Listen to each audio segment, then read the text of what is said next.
Hay dos elementos que se repiten en las crisis de abusos sexuales: un sacerdote que abusa de menores y un obispo que no lo aparta inmediatamente del contacto con niños.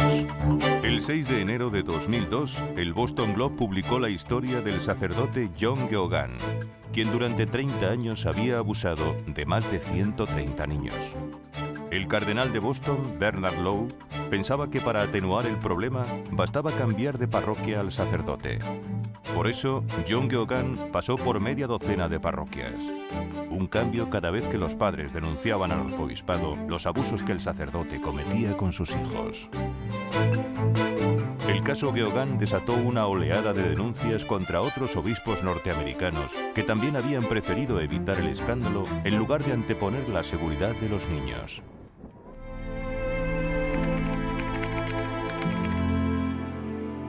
El Papa convocó en el Vaticano a todos los cardenales de Estados Unidos para que le informasen personalmente sobre los escándalos de abusos sexuales.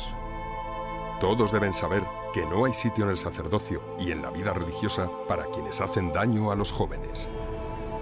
Esta frase cambió la historia. Los obispos tendrían que sacar del cesto la manzana podrida antes de que manchase al resto de la Iglesia.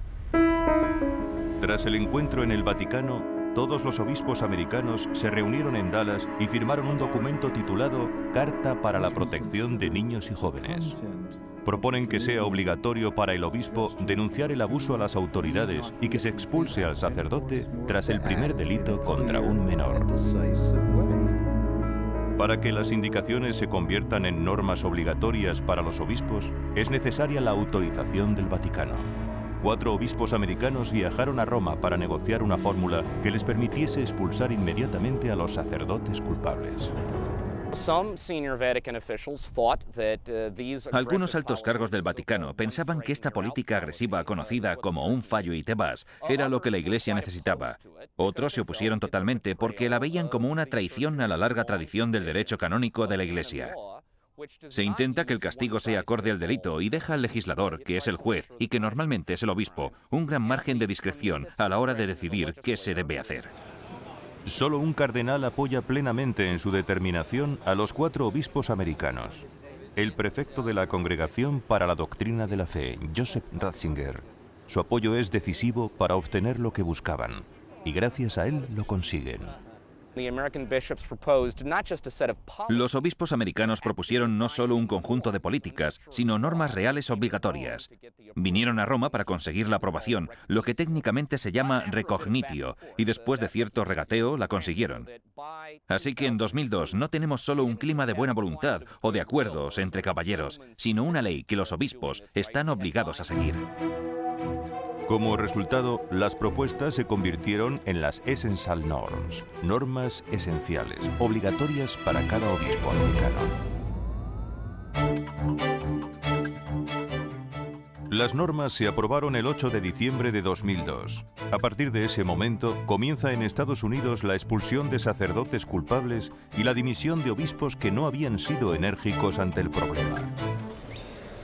El 19 de marzo de 2010, Benedicto XVI escribió una extensa carta a los católicos de Irlanda sobre los abusos.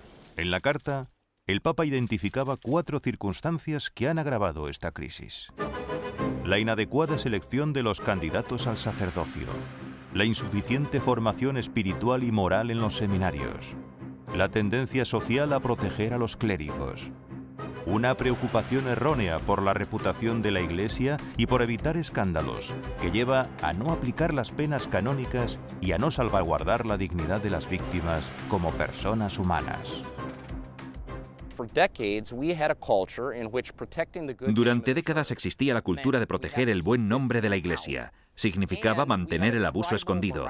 Había una moralidad tribal en el clero, porque su deber más importante era mantener a salvo a los miembros del club en peligro, lo cual significa olvidarse de los derechos de los niños, sus padres, sus familias, la Iglesia entera.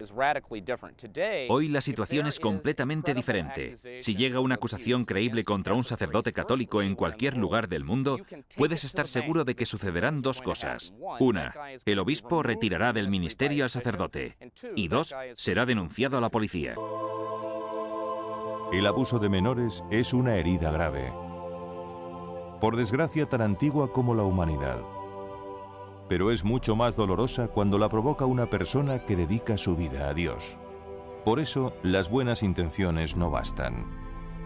En los lugares donde no se haga limpieza, las manzanas podridas seguirán haciendo daño a nuevas víctimas y dañando la imagen de los sacerdotes. Igual que en el siglo XIX se logró terminar con el mercado legal de esclavos, el abuso de menores puede pasar también a ser solo un triste recuerdo del pasado. La Iglesia Católica tiene la oportunidad de liderar una revolución histórica. Una diócesis sin abuso de menores es un modelo y un primer paso para una sociedad sin ese tipo de crímenes.